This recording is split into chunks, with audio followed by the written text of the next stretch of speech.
Herkesin malumu üzere yakın zamanda bana ve devletime iki büyük isyan tertip edildi.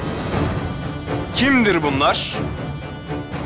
Esnafı haraca kesen, ahaliye zulmeden, sarayımı basan, bana ve hanedanıma türlü hakaretler edip en yakın adamlarımı lime lime eden zorbalardır.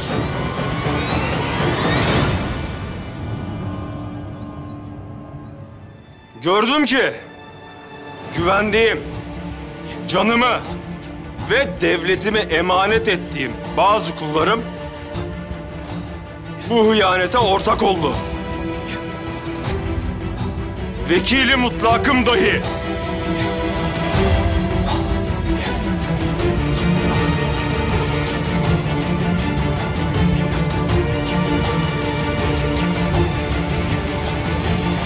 Gel beri topal zorbabaşı. Hünkârım.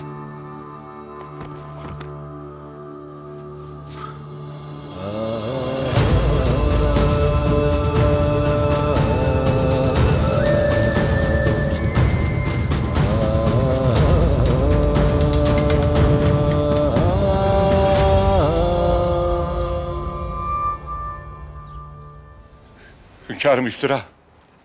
Yalan. Vallahi billahi yalan. Ben kulunuz. Padişahımın sözünden dışarı çıkmadım. Ben ki Hanedan-ı Ali Osman'ın damadıyım. Nasıl ihanet ederim?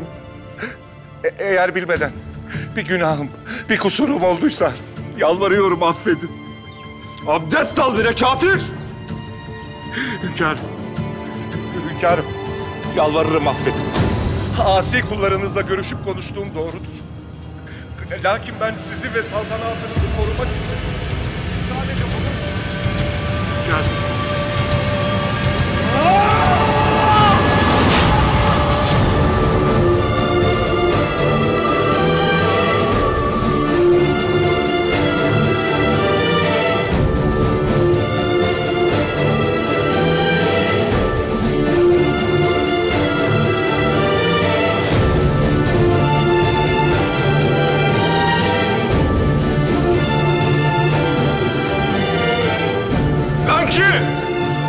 Allah'ın yeryüzündeki gölgesi Sultan Murat Han,